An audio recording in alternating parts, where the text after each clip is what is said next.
ओम मुनित्रयं नमस्कृत्य सूक्तिः परिभाव्य च वैयाकरणसिद्धान्तकौमुदीं विरच्यते।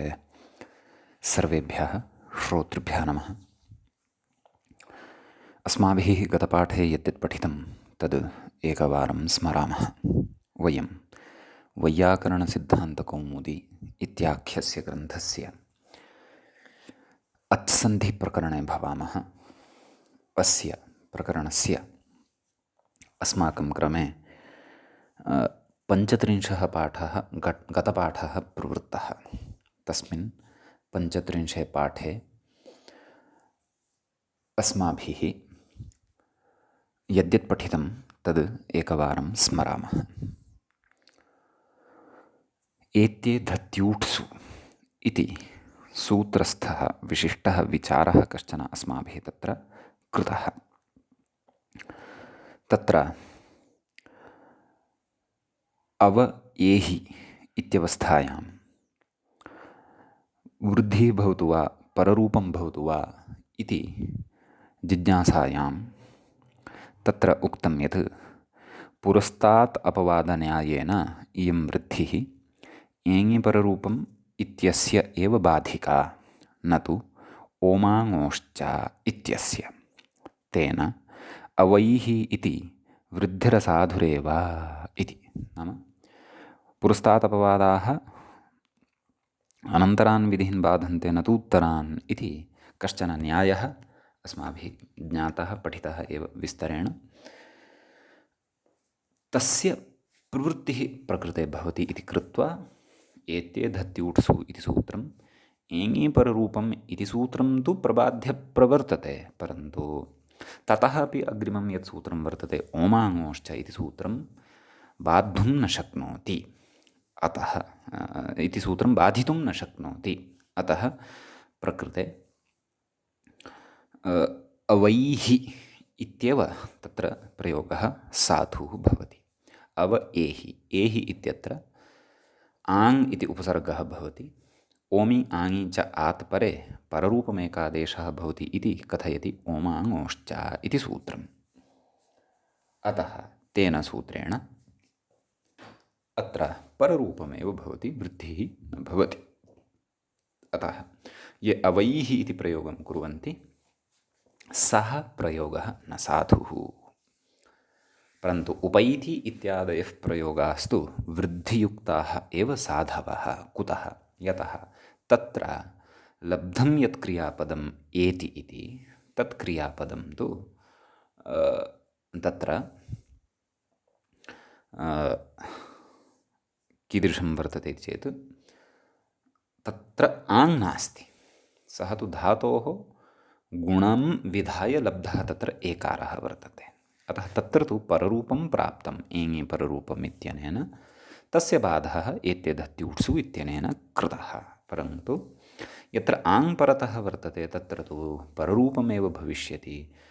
अवेहि इत्येव प्रयोगः, न तु अवैः इति वृद्धियुक्तः प्रयोगः इति तत्र अस्माभिः विशेषः कश्चन दृष्टः।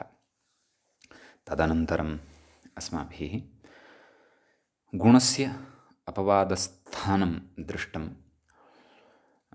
अक्षौहिणी इति प्रयोगे। नाम तत्र अक्ष ऊहिणी इति तत्र अवस्थायां तत्र प्राप्तः गुणः नापेक्षितः, वृद्धिरेव अपेक्षिता इति कृत्वा तत्र वार्तिकम् आरब्धम् अक्षादूहिन्याम् उपसङ्ख्यानम् इति। तेन वार्तिकेन तत्र वृद्धिः करिष्यते। परन्तु गतपाठे अस्माभिः अस्य वार्तिकस्य आरम्भः एव केवलं कृतः। अस्य वार्तिकस्य च सूत्रार्थः एव तत्र दृष्टः। उदाहरणस्य सन्दर्भे उदाहरणस्य सिद्धिविषये अथवा उदाहरणसन्दर्भे चर्चा तु इतोपि अग्रे अस्माभिः कर्तव्या अस्ति। एवञ्च एतावान् विशेषः गतपाठे अस्माभिः पठितः। एवञ्च पञ्चत्रिंशः पाठः गतपाठः प्रवृत्तः। अधुना षट्त्रिंशः पाठः अत्र आरभ्यते। षट्त्रिंशे पाठे अस्माभिः अग्रे पठनीयम् अस्ति। गतपाठस्य व्याख्यागता अन्तिमा पङ्क्तिः इत्थम् आसीत्। अक्षशब्दात् ऊहिनी शब्दे परे पूर्वपरयोः अचोः वृद्धिरेकादेशः स्यात् इत्यर्थः। इति वार्तिकस्य अर्थः अस्माभिः दृष्टः आसीत्। इदानीम् अग्रिमायां पङ्क्तौ अहं प्रविशन्नस्मि। किं कथयति इति चेत् अक्षौहिणीति मत्वर्थीयः इनिः। एवं खलु? तत्र अक्षौहिणी इत्यत्र मूलशब्दः कः? अक्षौहिन् इति। यतः तत्र पूर्वमुक्तं खलु ऊहवितर्के इति धातुः ऊहनम् ऊहः। एवं खलु? ऊहः नाम ऊहनम्। ऊहनं नाम वितर्कविशेषः, विशिष्टः तर्कः वितर्कः, तद् ऊहनम् इत्युच्यते। सः अस्याः अस्ति इति ऊहिनी। सः ऊहः नाम सः तर्कः, विशिष्टः तर्कः नाम कथं शत्रुः मारणीयः, कथं तस्य उपरि अस्माभिः बुद्ध्या विचिन्त्य युद्धक्षेत्रे तस्य जयः अस्माभिः कर्तव्यः, तस्य विनाशः अस्माभिः कर्तव्यः, तादृशः विशिष्टः तर्कः यस्याः सेनायाः वर्तते। अतः अत्र तदेव नाम सः ऊहः अस्याः अस्ति इति ऊहिनी। तर्हि एषा या सेना वर्तते सा ऊहिनी वर्तते। तर्हि तत्र किं कथयन्नस्ति? मत्वर्थीयः इनिः अत्र प्रत्ययः भवति। अत इनिठनौ इत्यनेन यथा इनिः क्रियते खलु, स एव इनिः अत्र वर्तते। अतः ऊह शब्दात् इनि प्रत्यये परतः ऊह इनि, इनि इत्यस्य इन् अवशिष्यते। ऊह इन्। ऊह इत्यत्र हकारोत्तरवर्तीयः अकारः, तस्य लोपः भवति, ऊहिन् इति जायते। समीचीनम्। अग्रे कथयति व्याख्याता नान्तत्वात् ङीप्। अक्ष इति पूर्वपदम् अपि अत्र वर्तते, नाम समासः अत्र स्वीकर्तव्यः वर्तते अस्माभिः। अतः नान्तत्वात् ङीप् नाम नकारान्तता लभ्यते अत्र। अतः नान्तत्वात् ङीप् अत्र प्रत्ययः भवति। अतः ऊहिन् ई इति ऊहिनी इति लभ्यते। अग्रे विग्रहं प्रदर्शयति। अक्षाणाम् ऊहिनी इति विग्रहः। ऊहिनी इति शब्दः आदौ साधनीयः। समीचीनम्। ऊहिनी इति शब्दस्य आदौ सिद्धिं विधाय ततः परं वयम् अत्र अक्षशब्देन सह ऊहिनी इत्यस्य समासं कुर्मः। नाम तदेव अक्षाणाम् ऊहिनी इति। अत्र अक्षशब्देन किं विवक्षितम् अथवा कथं सेनार्थः अत्र अवगतः भवति इति सर्वं वयम् अचिरेण ज्ञास्यामः। समीचीनम्। अस्तु, तर्हि अक्षाणाम् ऊहिनी इति विग्रहः क्रियते। ततः षष्ठीसमासः अत्र भवति। षष्ठी इत्यनेन सूत्रेण एव प्रातिपदिकसंज्ञा सुब्लुक् अक्ष आम् सुब्लुकि सति अक्ष ऊहिनी नाम तदेव। लौकिकविग्रहः तु अयं दत्तः एव अस्ति। कः? अक्षाणाम् ऊहिनी। अलौकिकविग्रहः अक्ष आम् ऊहिनी सु। प्रातिपदिकसंज्ञा सुब्लुक् अक्ष ऊहिनी इति स्थितिः भवति। अग्रे कथयति परिमाणविशेषविशिष्टा सेना अक्षौहिणी इत्युच्यते। नाम यस्याः सेनायाः विशिष्टं परिमाणं वयं यदा वदामः अथवा तत्र शास्त्रोक्तं विशिष्टं परिमाणं वयं पश्यामः यदा, नाम एषा सेना तादृशी सेना वर्तते। अत्र एतावन्तः पदातयः, एतावन्तः अश्वाः, एतावन्तः रथाः भवन्ति इत्यादिरूपेण यदा वयं द्रक्ष्यामः तदा वयं तत्र कस्याश्चित् सेनायाः बोधं प्राप्नुमः। तत्र काचित् कारिकापि प्रसिद्धा वर्तते, नाम अक्षौहिणी इत्यस्य किं प्रमाणं वर्तते। मम टीकायां तु सम्पादकः तत्र पादटिप्पण्यां लिखति। कदाचित् भवतां टीकायामपि स्यात्। नापि अस्ति यदि तर्हि अस्माभिः अयं श्लोकः स्मर्तव्यः अथवा बुद्धौ अवधारणीयः। नाम अक्षौहिणी नाम अक्षौहिणी इति या सेना वर्तते तस्याः सेनायाः परिमाणं कियद्भवति इति। तत्र श्लोकः इत्थम् अस्ति, अक्षौहिण्यः 70,820,000 द्विरदास्तथा रथास्तत्त्रिपञ्चगुणाकारास्तुरङ्गनराः। एवं रीत्या कश्चन श्लोकः वर्तते। नाम तत्र रथाः भवन्ति। कियन्तः रथाः भवन्ति? अर्थात् 70,820,000 अस्य कः अर्थः? अस्य अर्थः वर्तते 70,820,000 21,870 एतावन्तः रथाः अस्यां सेनायां भवन्ति। समीचीनम्। अग्रे किमुक्तं? नाम द्विरदास्तथा इत्युक्तं खलु। द्विरदाः नाम तद् गजाः। गजाश्च तावन्तः एव गजाः भवन्ति, यावन्तः रथाः। रथाः कियन्तः? सा संख्या उक्ता एव। एवं खलु। द्विरदास्तथा रथाः तत्त्रिपञ्चगुणकारास्तुरङ्गनराः इति अग्रे कथयति। नाम त्रिपञ्चगुणकारास्तुरङ्गरथाः भवन्ति इति। नाम अश्वाः तत्र, नाम यावन्तः रथाः अथवा गजाः वर्तन्ते ततः त्रिगुणाधिकाः अश्वाः भवन्ति। एवं खलु। पञ्चगुणाधिकाश्च पदातयः भवन्ति इत्यर्थः। अतः अश्वाः तर्हि कियन्तः भविष्यन्ति इति चेत् 10,865,610 अश्वाः भवन्ति। अर्थात् 65,610 यदि आङ्ग्लभाषायां कथयामि तर्हि एतावन्तः तत्र अश्वाः भवन्ति। पदातयः कति भवन्ति? पदातयः तर्हि कियन्तः भवन्ति चेत् 50,300,900,10,00,000। एतत् कथयामि चेत् 10,09,350 पदातयः, नाम ये पद्भ्यां गच्छन्ति सैनिकाः, एतावन्तः तत्र भवन्ति। तर्हि एतावतां रथानां, एतावतां गजानां, एतावताम् अश्वानाम्, एतावताञ्च पदातीनां तत्र परिमाणं नाम समाहारः यस्यां सेनायां भवति सा सेना अक्षौहिणी इत्युच्यते। अक्षौहिणी सेना नाम कस्याश्चित् सेनायाः विशेषणम् इदं भवति। किम्? अक्षौहिणी इति। समीचीनम्।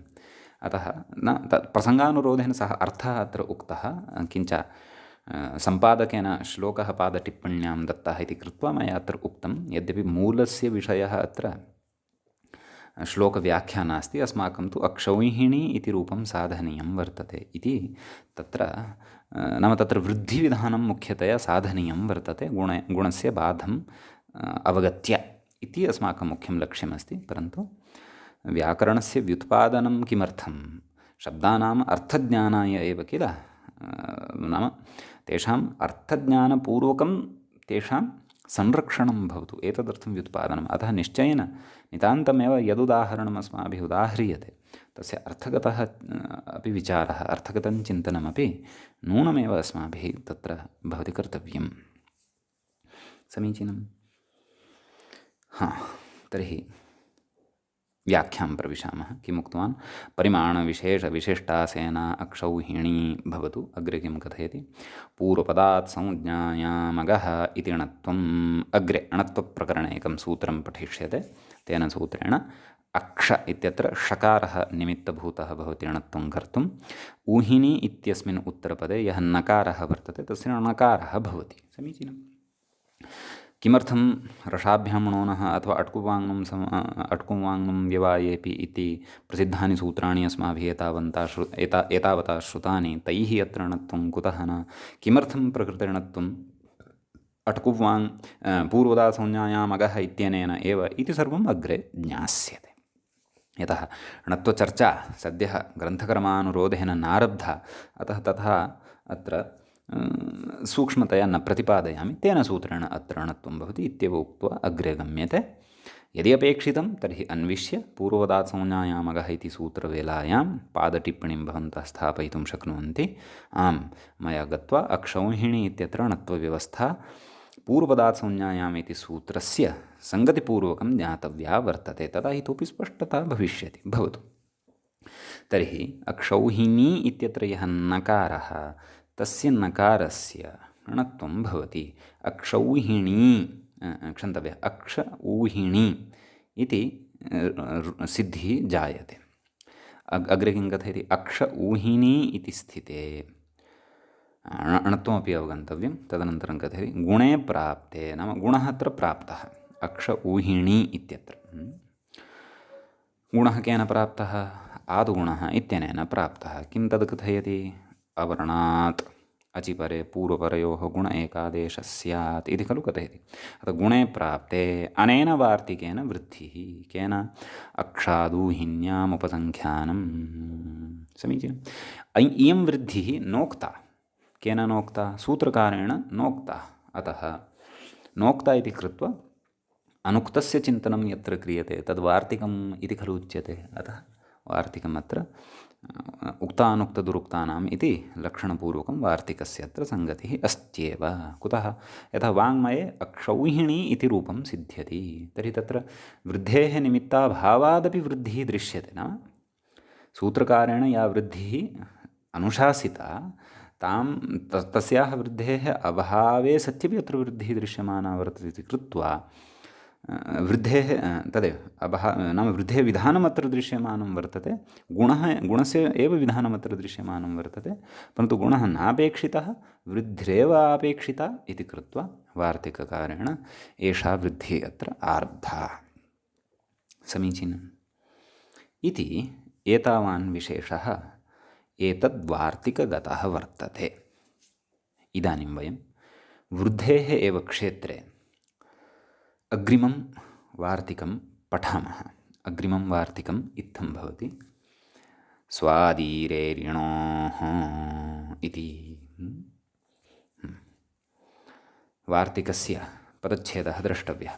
इदं यद्वार्तिकं वर्तते इदं वार्तिकमपि गुणस्य एव अपवादभूतं वार्तिकं भवति। यतः गत उदाहरणे गुणः प्राप्तः परन्तु वार्तिकेन निषिद्धः, तद्वदत्रापि गुणः प्राप्तः परन्तु अनेन वार्तिकेन तस्य निषेधः करिष्यते। तदस्माभिः अग्रे ज्ञास्यते। आम्, किं कथयति?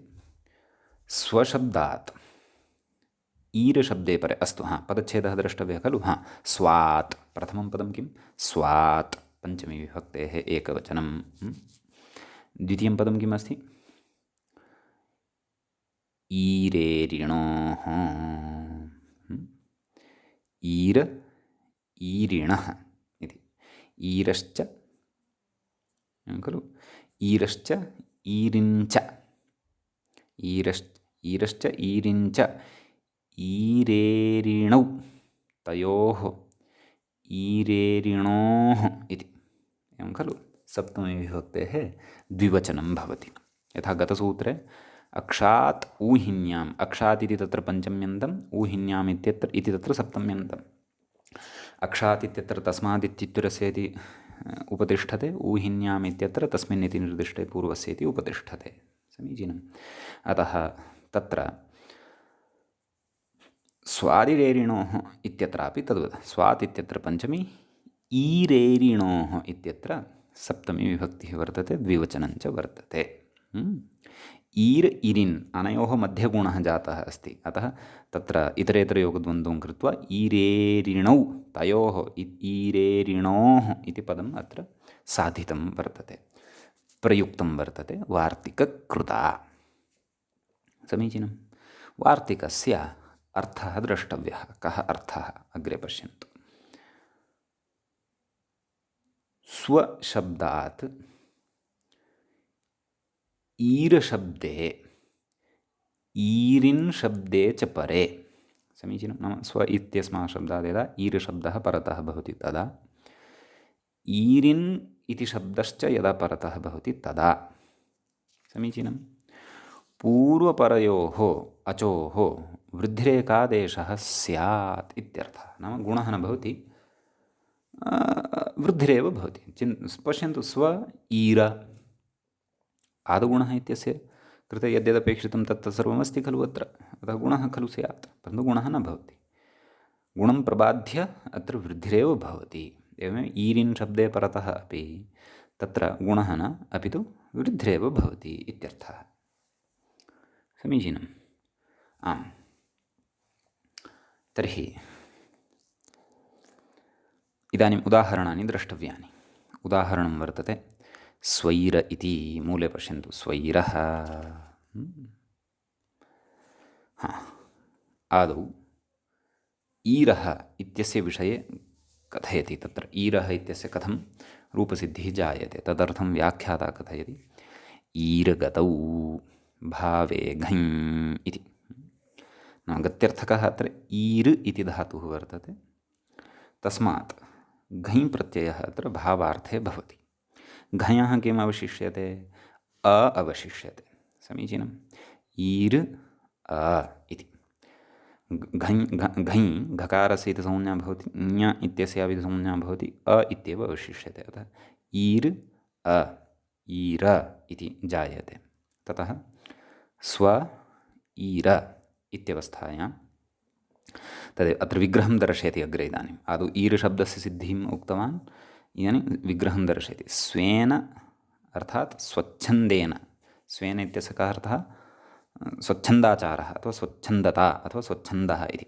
स्वेन स्वच्छन्देन ईरः इति विग्रहः।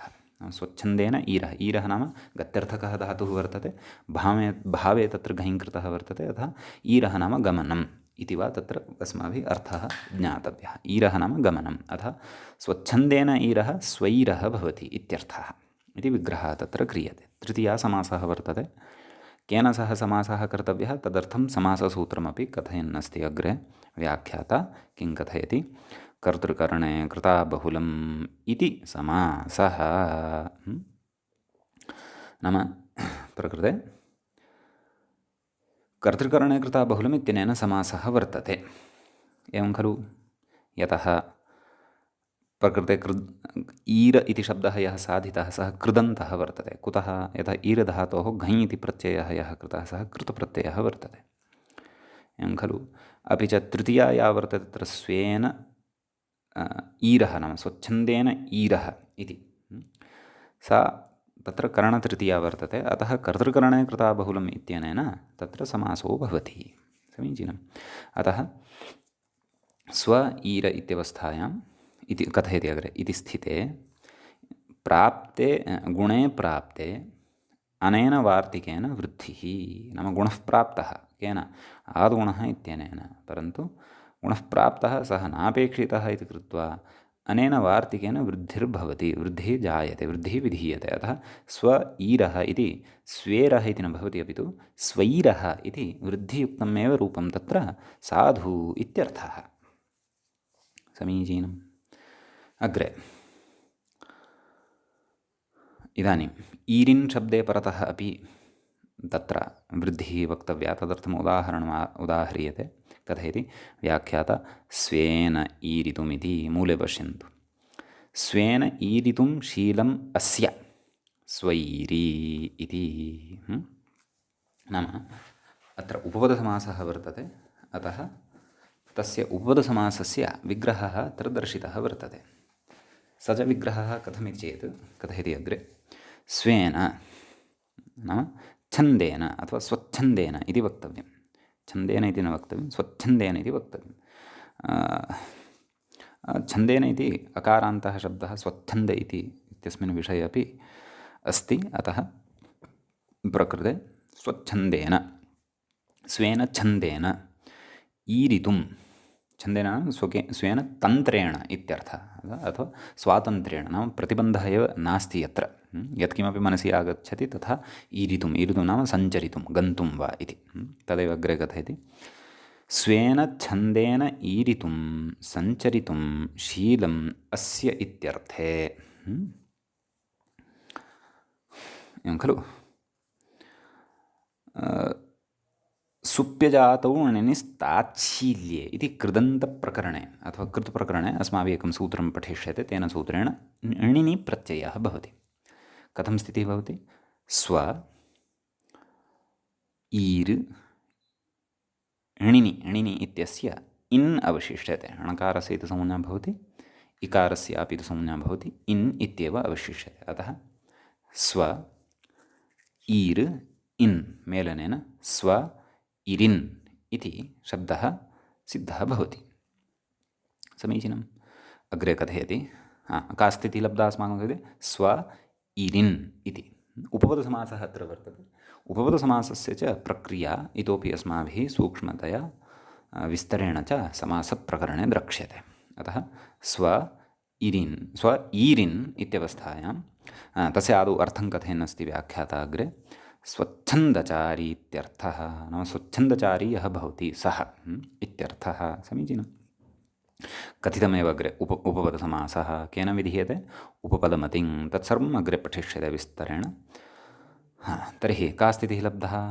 स्व ईरिन् इति स्थिते, एवं खलु, गुणे प्राप्ते अनेन वृद्धिः। नाम तदेव अत्रापि यथा पूर्वमुक्तमेव, गुणः प्राप्तः, तस्य गुणस्य बाधः भवति, वृद्धिः भवति। यद्यपि निमित्तानि सर्वाणि अपि आदुगुणः इत्यस्य सूत्रस्य कृते यानि अपेक्षितानि भवन्ति तानि एव अत्र सन्ति, तथापि प्रयोगवशात् प्रकृते गुणः न भवति, वृद्धिरेव भवति। अतः तत्र स्व इरिन् इत्यवस्थायां तत्र स्वैरिन् इति जायते। ततः प्रथमाविभक्तेः एकवचने यथा स्वामिन् इत्यस्य स्वामी इति भवति खलु, एवमेव अत्रापि स्वैरिन् इत्यस्य प्रथमाविभक्तेः एकवचने स्वैरी पुल्लिङ्गे इत्थं रूपं भवति। द्विवचने स्वैरिणौ, बहुवचने स्वैरिणः, एवं रीत्या अत्र रूपाणि भवन्ति। समीचीनम्। एवञ्च प्रकृते वृद्धिः भवति इति। तत्रापि प्रक्रिया अस्ति। शब्दाधिकारे वयं प्रक्रियां द्रक्ष्यामः। स्वैरिन् इत्यस्मात् सुप्रत्ययः भवति, उपधः वृद्धिः जायते, शौच इति सूत्रं द्रष्टव्यं तत्र। स्वैरीन् इति सु इत्यस्य लोपः भवति, नकारस्यापि लोपः भवति, स्वैरी इत्येव तत्र अस्माकं सविधे लभ्यते। समीचीनम्। इति एतावान् विशेषः अत्र वर्तते। तत्र मूले यदि पश्यामः वयं, स्त्रीलिङ्गे अपि तत्र एकम् उदाहरणं प्रदत्तं वर्तते। किं? स्वैरिणी इति, नाम स्त्रीलिङ्गे स्वैरिणी भवति। तत्र किम् अस्ति? यथा अक्षौहिणी इत्यत्र अस्माभिः अक्षौहिन् इति शब्दात् अथवा ऊहिन् इति शब्दात् तत्र नान्तत्वात् ङीप् कृतः, केन? उगितश्च इत्यनेन। तत्र नान्तत्वा नैव, रुन्नेभ्यो ङीप् इत्यनेन। तत्र प्रायः मया नोक्तं यदि भवन्तः तत्रापि अवगच्छन्तु, अत्रापि अवगच्छन्तु। रुन्नेभ्यो ङीप् इति स्त्रीप्रत्ययप्रकरणे एकं सूत्रं पठिष्यते। तेन सूत्रेण अत्र ङीप् भवति। अतः स्त्रीलिङ्गे स्वैरिन् इत्यस्मात् ङीप् आगच्छति। स्वैरी न इ स्वैरिणी पूर्वपदात् संज्ञायामगः इत्यनेन नैव, पूर्वपदात् संज्ञायाम् इति अपेक्षा एव नास्ति। अत्र तु अट्कुवाङ्नुं व्यवायेपि इत्यनेन एव णत्वं भविष्यति। यतः ईरिणी इति उत्तरपदं यद् वर्तते तत्रैव निमित्तं वर्तते। कः सः? रेफः। तत्रैव च नकारः अपि वर्तते। अतः पूर्वपदात् संज्ञायामगः इत्यस्य अपेक्षा नास्ति। अट्कुवाङ्नुं व्यवायेपि इत्यनेन एव णत्वं भवति। स्वैरिणी इति स्त्रीलिङ्गे रूपं सिद्ध्यति। अतः स्त्रीलिङ्गे किं? कः अर्थः? स्वच्छन्दचारिणी इति। पुल्लिङ्गे तु स्वच्छन्दचारी इति अर्थः उक्तः एव। अतः स्त्रीलिङ्गे अपि तत्र उदाहरणं प्रदत्तं। तत्रापि अस्माभिः वृद्धिः एव अवगन्तव्या। समीचीनम्। यद्यपि तत्र अत्र काचित् जिज्ञासा भवतां मनस्सु भवितुमर्हति। नाम ईरिन् शब्दे परतः एव वृद्धिः, न तु ईरिणी शब्दे परतः वृद्धिः। यतः वार्तिकेन तु किमुक्तं, वार्तिकस्य अर्थः कः? स्वशब्दात् ईर् शब्दे ईरिन् शब्दे च परे पूर्वपरयोः वृद्धिरेकादेशः स्यात् इति। ईरिन् इति शब्दे परतः उच्यते वृद्धिः, न तु ईरिणी इति स्त्रीलिङ्गे विद्यमाने शब्दे परतः वृद्धिः उच्यते। एवं खलु? इति चेत् तादृशी यदि जिज्ञासा जायते बुद्धौ, तर्हि तत्र अस्माभिः शब्दाधिकारप्रकरणे एका परिभाषा पठिष्यते। पूर्वं व्याख्यासु कदाचित् तस्य चर्चा भविष्यति। तत्र प्रातिपदिकग्रहणे लिङ्गविशिष्टस्यापि ग्रहणं भवति। यदि क्वचित् प्रातिपदिकं किमपि गृहीतं भवति, तर्हि तत् प्रातिपदिकस्य यदि लिङ्गान्तरे अपि अस्तित्वम् अथवा लिङ्गान्तरे अपि तस्य श्रवणं भवति, तर्हि लिङ्गान्तरे विद्यमानस्यापि तत्र प्रातिपदिकस्य ग्रहणं तत्र भवति। स्वैरिन् इति पुल्लिङ्गे यदि प्रातिपदिकं क्वचित् गृहीतं वार्तिके वा सूत्रे वा, तर्हि तेन वार्तिकेन तेन प्रातिपदिकेन तत्र तस्य प्रातिपदिकस्य स्त्रीलिङ्गं यदि अस्ति, तर्हि स्त्रीलिङ्गस्थं रूपमपि गृहीतं भवति इति। अतः सा परिभाषा अस्ति काचित् विशिष्टा, अग्रे पठिष्यते। यद्यपि एषा परिभाषा येन कदाचित् पूर्वमेतादृशः विचारः श्रुतः स्यात्, तस्य बुद्धौ अत्र अस्याः परिभाषायाः किञ्चित् उपस्थितिः भवितुम् अर्हति, अथवा तत्र किञ्चिदिव तत्र नाम अस्य विचारस्य प्रवेशः भवितुम् अर्हति। यदि न भवद्भिः एषः विचारः एतावता श्रुतः, तर्हि मया एव भवतां पुरतः अत्र शङ्का उपस्थापिता। तां शङ्कां किञ्चित् वा अत्र स्पृशन्तु। समाधानत्वेन यद्मया परिभाषा किञ्चिदिव अत्र उक्ता, प्रातिपदिकग्रहणे लिङ्गविशिष्टस्यापि ग्रहणं, ताञ्च अत्र समाधानत्वेन स्वीकुर्वन्तु। पूर्णतया तु स्पष्टता अग्रे भविष्यति, यदा वयं मूले एव एतां परिभाषां शब्दाधिकारप्रकरणे पठिष्यामः। समीचीनम्। अतः प्रकृते एतावान् विशेषः एतद्वार्तिकगतः अस्माभिः दृष्टः। अधुना अग्रिमं वार्तिकम् अस्माभिः वर्तते पठनीयम्।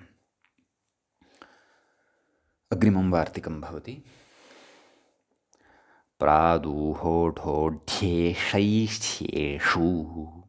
पुनः कथयामि, प्रादुहोढोढ्येषैष्येषु। वार्तिके सर्वत्रापि मूर्धन्यः षकारः श्रूयते। त्रिषु स्थलेषु मूर्धन्यः षकारः श्रूयते। अतः विशिष्टम् उच्चारणमस्य वार्तिकस्य अस्माभिः कर्तव्यं। प्रादुहोढोढ्येषैष्येषु। समीचीनम्। अस्तु, स्पष्टतार्थं द्विस्त्रिः उच्चारणं कृतवान्। सर्वादौ वार्तिकस्य पदच्छेदः द्रष्टव्यः वर्तते।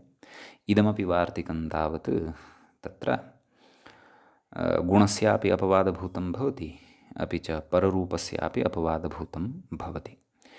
केषु केषु अत्र अर्थेषु केषु केषु उदाहरणेषु गुणः प्राप्तः भवति यस्य बाधः क्रियते, केषु केषु च उदाहरणेषु अत्र पररूपं प्राप्तं भवति यस्य च बाधः क्रियते। पररूपं प्राप्तं भवति वा न वा इत्यपि अग्रिमविवरणेन ज्ञास्यते। गुणः अपि प्राप्तः भवति वा न वा इति वार्तिकस्य अग्रिमेण विवरणेन अथवा उदाहरणानि दृष्ट्वा ज्ञास्यते। अस्तु, पदच्छेदः। वार्तिके द्वे एव पदे स्तः। प्रथमं पदं भवति प्रात् इति। प्र इति प्रादिः पठितः खलु अस्माभिः पूर्वं संज्ञाप्रकरणे। प्रपरा अपसम इत्यादयः प्रादयः पठिताः। तेषु प्रादिषु प्रथमः एव प्रादिः कः? प्र इति। तस्य पञ्चमीविभक्तेः एकवचनं प्रात् इति भवति, एवं किल? ततः ऊहोढो, एवं खलु? अग्रिमं पदं वदन्नस्मि। ऊहोढोढ्येषैष्येषु इति द्वितीयं पदं भवति, सप्तमीविभक्तेः बहुवचनान्तं पदं भवति। प्रात् इत्यत्र पञ्चमी वर्तते, अतः तस्मादित्युत्तरस्य इति या परिभाषा अस्माभिः पठिता, सा परिभाषा अत्र उपतिष्ठते। अग्रे च ऊहोढोढ्यैष्येष्येषु इत्येव खलु मया उत्तरपदम् उक्तं। द्वितीयं पदं किम् उक्तं?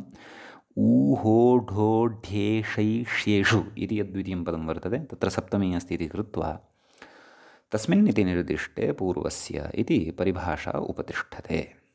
समीचीनम्। इदानीं द्वितीयं पदं यद्वार्तिके मया उक्तं किम् ऊहोढोढ्येषैष्येषु तस्य द्वितीयस्य पदस्य विग्रहः कर्तव्यः। ततः ज्ञास्यते अत्र के शब्दाः विवक्षिताः नाम के शब्दाः अत्र उक्ताः वर्तन्ते। विग्रहश्च एवं कर्तव्यः ऊहश्च ऊहश्च ऊढश्च ऊढिश्च एषश्च एष्यश्च। समीचीनम्।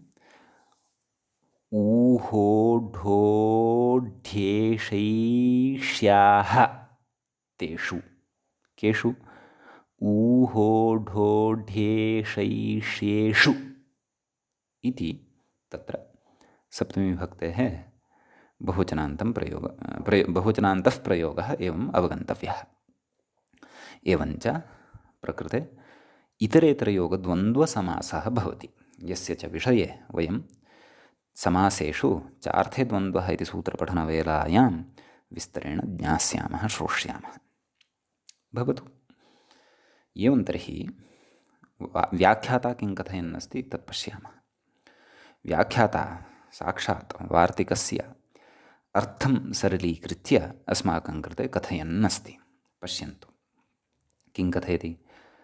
प्र इत्युपसर्गात् अग्रे कथयति ऊह ऊढ ऊढि एष एष्य एतेषु एष्य एतदनन्तरं कौमा स्थापितवान् अस्ति वस्तुतः लेखकः नाम अर्धविरामः कौमा अर्थात् अर्धविरामः कौमा इति आङ्ग्लशब्दः अस्माभिः ज्ञायते एव तत्र अर्धविरामस्य अपेक्षा नास्ति एष एतेषु इति अथवा तत्र इति इति वा योजनीयं स्पष्टतार्थं भवतु सः स्वतन्त्रः अस्तु।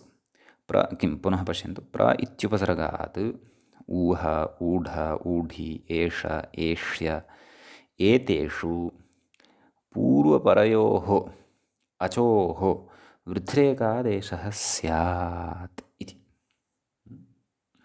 नाम अत्र पूर्वपरयोः स्थाने वृद्धिः एव भवति। अन्यत् किमपि कार्यं गुणः वा पररूपं वा इत्यादिकं किमपि प्राप्तं भवति तत्कार्यं न भवति वृद्धिरेव अत्र अपेक्षिता। समीचीनं। तत्तु उत्तरवर्तिषु उदाहरणेषु नाम यानि यानि उदाहरणानि अस्माभिः अस्य वार्तिकस्य द्रष्टव्यानि सन्ति तेषाम् उदाहरणानां दर्शनेन विषयः पूर्णतया स्पष्टतां यास्यति। समीचीनं। तर्हि सर्वत्र पूर्वपदत्वेन प्र इत्येव स्थास्यति एवं खलु। पूर्वत्वेन पूर्वशब्दत्वेन अस्माभिः प्र इत्येव स्वीकर्तव्यः वर्तते। परतः विद्यमानाः एते कति सन्ति पश्यन्तु। ऊह ऊढ ऊढि एष एष्य पञ्च सन्ति। अतः क्रमशः एकः एकः शब्दः परतः विद्यमानः स्वीकर्तव्यः वृद्धिविधानञ्च अत्र कर्तव्यं। समीचीनम्। तर्हि कथयति व्याख्याता प्रौहः इति मूले पश्यन्तु। प्रौहः इति उक्तं खलु तद् उदाहरणं साधनीयं। कथयति ऊह इति शब्दस्य सिद्धिं कथयति। ऊह इति ऊह वितर्के भावे घञ् भावार्थे अत्र घञ् प्रत्ययः भवति। अतः ऊह अ। समीचीनं।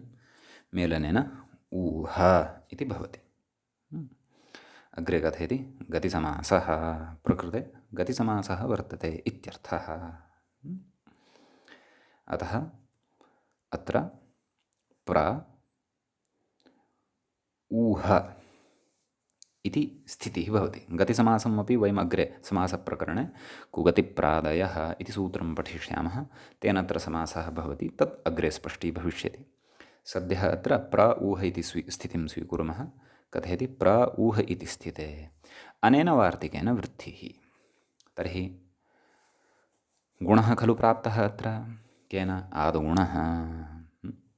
परन्तु यथा अक्ष ऊहिनि ऊहिनि इत्यत्र तद्वदेव अत्रापि प्र ऊह इत्यत्र गुणः प्राप्तः, परन्तु अनेन वार्तिकेन अत्र वृद्धिः भवति।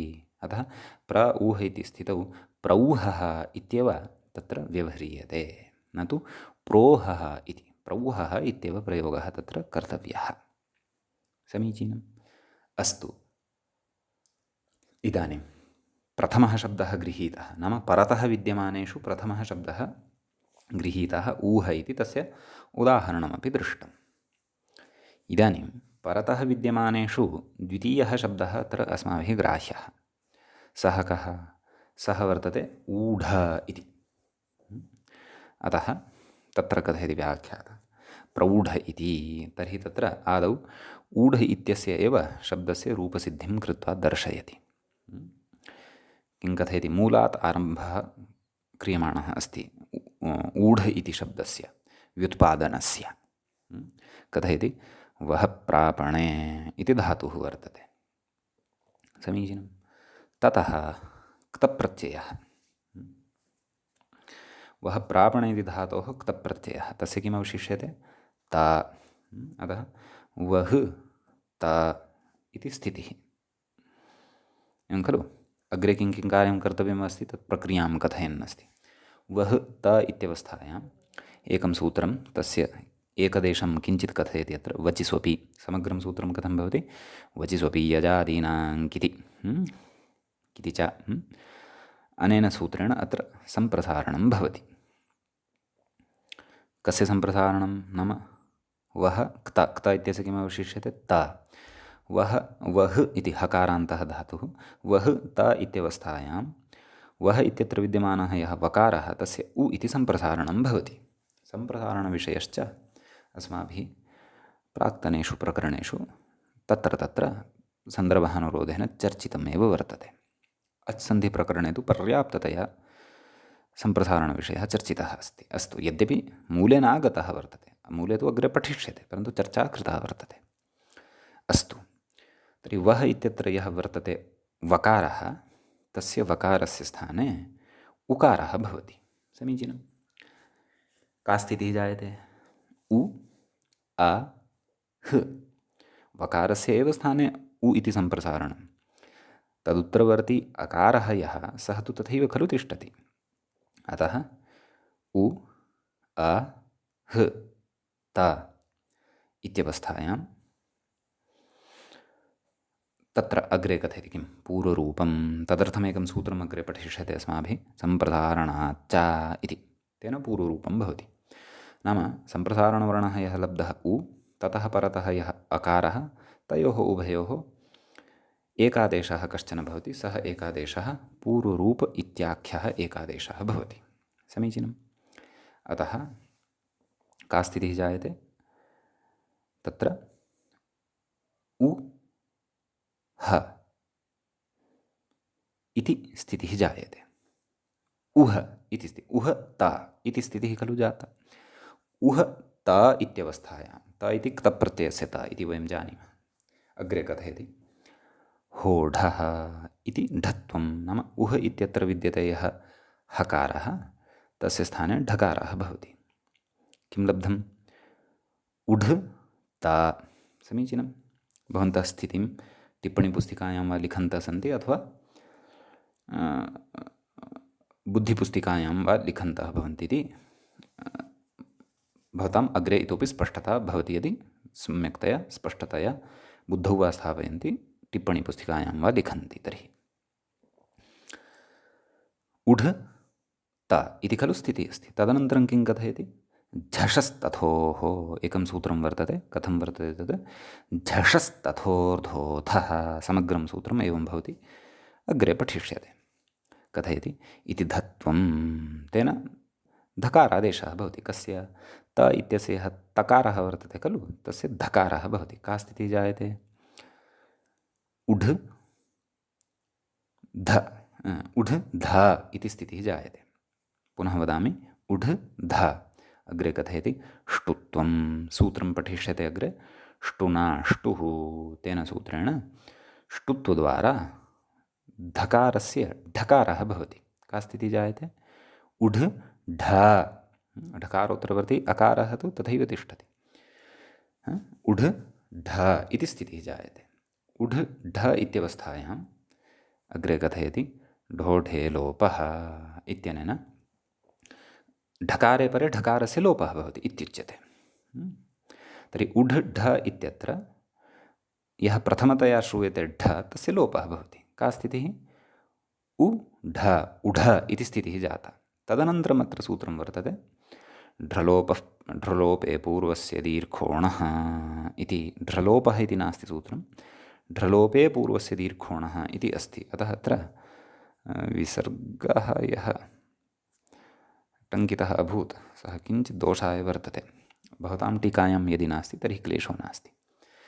ढ्रलोपे पूर्वस्य दीर्घोणः इति दीर्घः एवं खलु। तेन किं क्रियते नाम ढकारलोपः यत्र जायते ततः पूर्वं यः अण् भवति तस्य दीर्घः भवति इत्युच्यते। यद्यपि इदं सूत्रमपि अस्माभिः विस्तरेण अग्रे पठिष्यते। अतः उह् इत्यत्र यः उ इति वर्तते तस्य दीर्घो भवति। का स्थितिः जायते? ऊढ इति रूपं लभ्यते। तर्हि ऊढ इत्यत्र एतावती प्रक्रिया वर्तते। एतत् प्रक्रिया सम्बद्धानि सर्वाणि अपि सूत्राणि अस्माभिः अग्रिमप्रकरणेषु पठिष्यन्ते। परन्तु सद्यः अत्र ऊढशब्दस्य सम्यक्तया रूपसिद्धिः अस्माभिः ज्ञातव्या एव। कुतः यतः अग्रे अत्र कश्चन महान् विचारः अचिरेण एव आरप्स्यते। तस्य विचारस्य ज्ञानाय ऊढशब्दस्य रूपसिद्धिः अस्माकं बुद्धौ सम्यक्तया भवेदेव, उपस्थिता भवेत् एव। समीचीनं। कथयति प्रऊढ इति स्थिते गुणे प्राप्ते, नाम प्रऊढ इत्यत्र गुणः प्राप्तः खलु, यथा अक्ष ऊहिनी इत्यत्र केन आदुगुणः। कथयति गुणे प्राप्ते अनेन वृद्धिः, नाम अनेन सूत्रेण वृद्धिः भवति। केन सूत्रेण? प्रादुहो अनेन वार्तिकेन, सूत्रेण न वार्तिकेन, प्रादुहोढोढ्येषैष्येषु इत्यनेन। समीचीनं। किं रूपं जायते?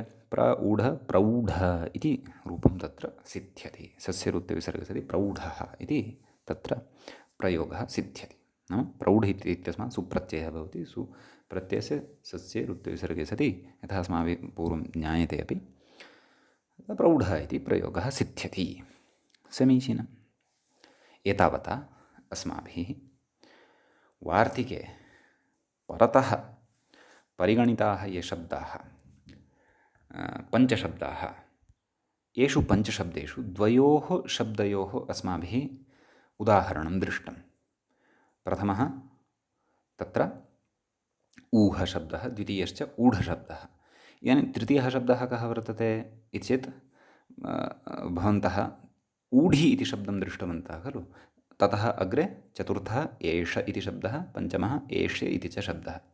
एतत् शब्दत्रयस्य उदाहरणं वयं पश्चात् द्रक्ष्यामः। आदौ ऊढशब्दसम्बद्धम् एव अत्र कञ्चन विशिष्टं विचारम् अत्र वयं करिष्यामः।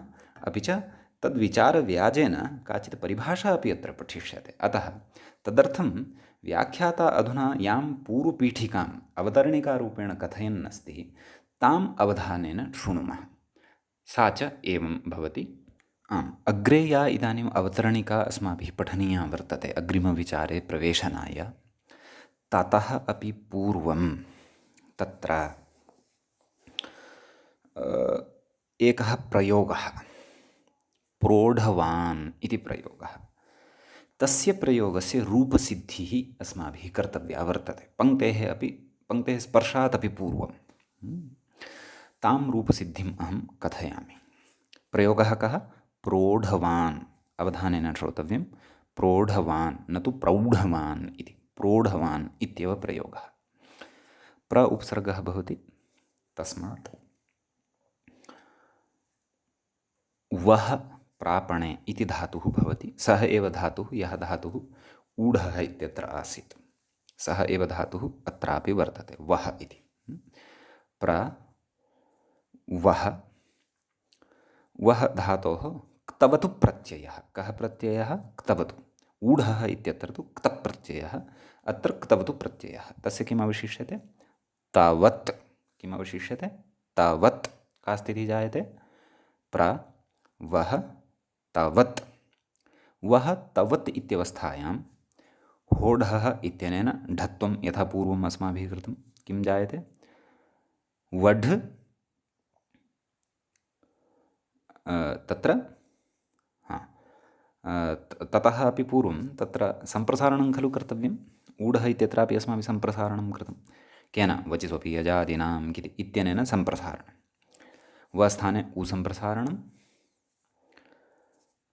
अ उ ह तवत् सम्प्रसारणाच्च इत्यनेन पूर्वरूपम्। उ ह तवत् उह तवत्। उह तवत् इत्यवस्थायां ढत्वं नाम होढः इत्यनेन धकारस्य हकारस्य ढकारः। उढ् तवत्। समीचीनं। तवत् इत्यस्य यः प्रथमः तकारः वर्तते खलु तस्य स्थाने धकारः। झषस्ततोर्धोधः यथा पूर्वं कृतं तद्वदेव। का स्थितिः? उढ् धवत्। तदनन्तरं ष्टुत्वं। ष्टुत्वेन तस्य धकारस्य ढकारः आगच्छति। का स्थितिः? उढ् ढवत्। तदनन्तरं ढोढे लोपः इत्यनेन पूर्वढकारस्य लोपः। उड् उ ढवत् एवं खलु। तदनन्तरं ढ्रलोपे पूर्वस्य दीर्घोणः इत्यनेन दीर्घः। ऊढवत्। ऊढवत् इति मूलशब्दः अत्र सिद्धः भवति। प्र उपसर्गः अस्माभिः स्वीकृतः एव। अतः प्रोढवत् इति स्थितिः जायते। प्रोढवत् इति यः शब्दः आगतः तस्य यथा कृतवत् इत्यस्य पुल्लिङ्गे प्रथमाविभक्तेः एकवचने किं रूपं भवति? कृतवान्। तद्वत् अत्रापि ऊढवत् इत्यस्य प्रथमाविभक्तेः एकवचने प्रोढवान् इति प्रयोगः भवति। अत्र अवधेयः विषयः कः? प्र ऊढवान् अनयोः गुणः खलु कृतः अस्माभिः। प्रोढवान् इति भवति। समीचीनम्। अस्तु, प्रोढवान् इत्यस्य रूपसिद्धिः दृष्टा। अधुना अत्र कः सैद्धान्तिकः विचारः अस्माभिः अग्रे कर्तव्यः वर्तते?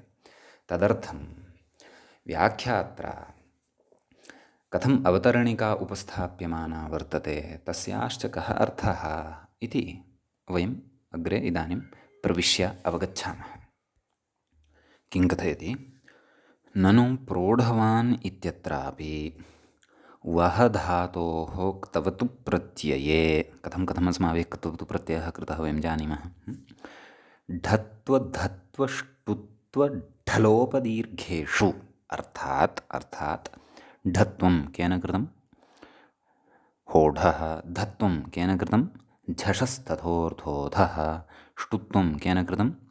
ष्टुना ष्टुः। ढलोपः केन कृतः? ढोढे लोपः। दीर्घः केन कृतः? ढ्रलोपे पूर्वस्य दीर्घोणः। नाम यथा ऊढः इत्यत्र प्रक्रिया उक्ता सैव प्रक्रिया अत्रापि वर्तते। लाघवेन कथयन्नस्ति कः? व्याख्याता। कां? तामेव प्रक्रियां कथयति। नाम प्रोढवान् इत्यत्रापि वः धातोः यदा क्तवतु प्रत्ययः विधीयते तदा कथयति ढत्वधत्वष्टुत्वढलोपदीर्घेषु प्रऊढवत् इति स्थिते। का स्थितिः भवति? नाम यदा अस्माभिः अत्र गुणः क्रियते प्रऊढवत् इत्यत्र गुणात् पूर्वम् एषा स्थितिः प्रऊढवत् इति स्थिते प्रादुहोढोढ्येषैष्येषु इति वृद्धिः स्यात्। एवं खलु। नाम अनेन वृद्धिः सा नाम एतेन वार्तिकेन वृद्धिः भवेत्। वस्तुतः वृद्धिः नापेक्षिता इति मया भ्रमः न भवतु। एतदर्थं पूर्वमेव स्पष्टतया उक्तं खलु। नाम अत्र वृद्धिः न, अत्र गुणः एव। प्रोढवान् इत्येव प्रयोगः, प्रौढवान् इति प्रयोगः न। परन्तु ऊढशब्दः यदा परतः भवति तदा तु प्रौढः इत्येव प्रयोगः, प्रोढः इति प्रयोगः न। प्रोढः इति प्रयोगः असाधुः, प्रौढः इत्येव प्रयोगः साधुः। अत्र तु प्रोढवान् इति गुणयुक्तः प्रयोगः एव साधुः, प्रौढवान् इति वृद्धियुक्तः प्रयोगस्तु असाधुरेव। समीचीनम्। कथयति प्र ऊढवत् इति स्थिते प्रादुहोढोढ्येशेषु इति वृद्धिः स्यात्। कुतः वृद्धिः स्यात् तत्र कारणं कथयति। तत्रापि, तत्र नाम कुत्र, ऊढवत् इत्यत्र अपि ऊढशब्दस्य परत्वेन श्रवणात्। नाम ऊढशब्दः अत्र परतः श्रूयते खलु। कस्मात् परतः श्रूयते इति चेत् प्र इति एतस्मात् परतः ऊढ इति शब्दः श्रूयते खलु, ऊढवत् इति, एवं खलु।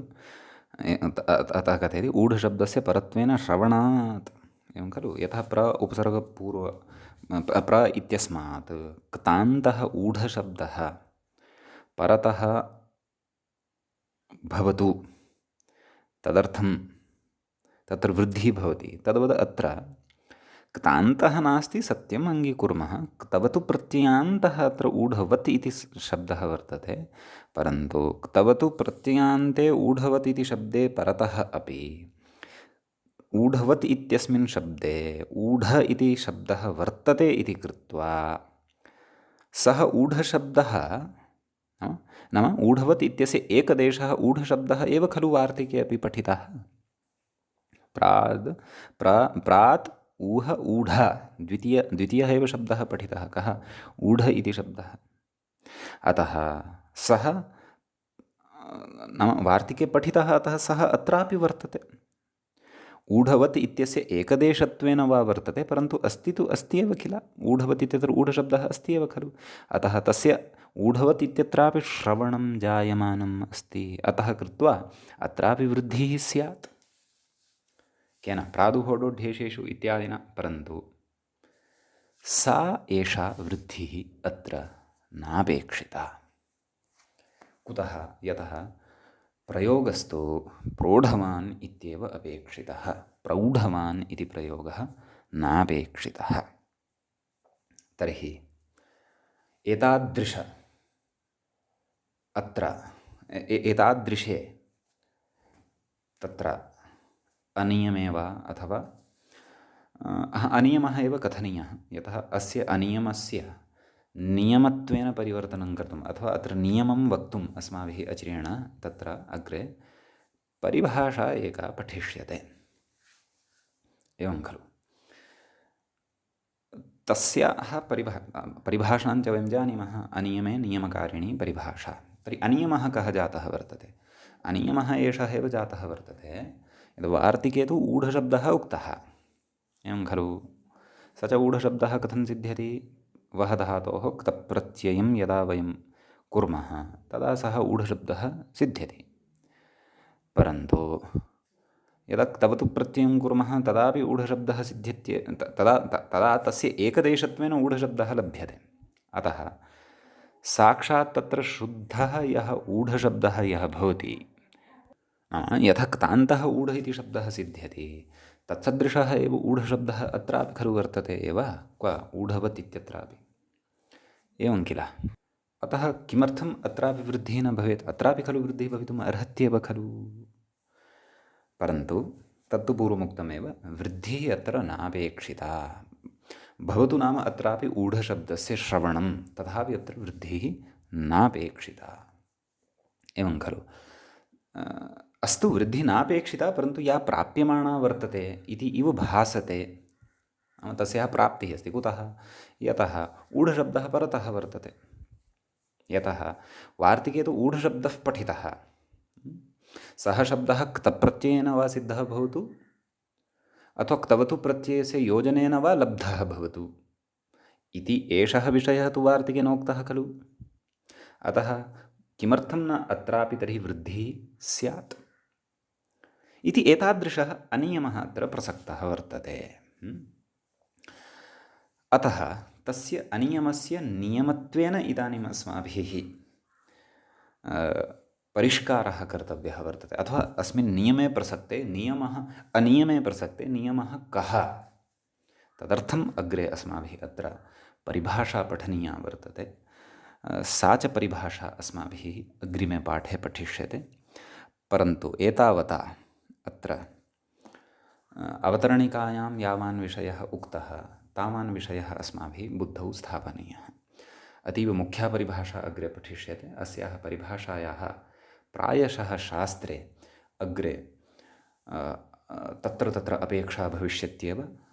अस्माकं बुद्धिपूर्वकं तत्र चिन्तनं यदा अस्माभिः क्रियते, नाम अत्र एषः प्रयोगः साधुः स्यात् वा असाधुः स्यात् वा इति अनेकस्मिन् स्थले अस्याः परिभाषायाः अपेक्षा भविष्यति। एषा च परिभाषा यदि सम्यक्तया अवगन्तव्या तर्हि अस्याः परिभाषायाः कृते या आवश्यकता वर्तते सा आवश्यकता सम्यक् अवगन्तव्या। नाम पूर्वपक्षः अथवा अवतरणिका अत्र सम्यक्तया बुद्धौ स्थापनीया। अस्तु, तर्हि समस्या या अस्ति सा अस्मिन् पाठे अस्माभिः अवगता। परिहारस्तु परिभाषायाः अवगमनानन्तरम् अग्रिमपाठे भविष्यति। समीचीनम्। अतः वयम् अद्यतनपाठस्य अत्रैव उपसंहारं कुर्मः। मुनित्रयं नमस्कृत्य उक्तिः परिभाव्य च वैयाकरणसिद्धान्तकौमुदीयं विरच्यते। एवञ्च अच्सन्धिप्रकरणस्य एषः 36 पाठः तत्र सम्पन्नताम् अगात्। नमः सर्वेभ्यः श्रोतृभ्यः।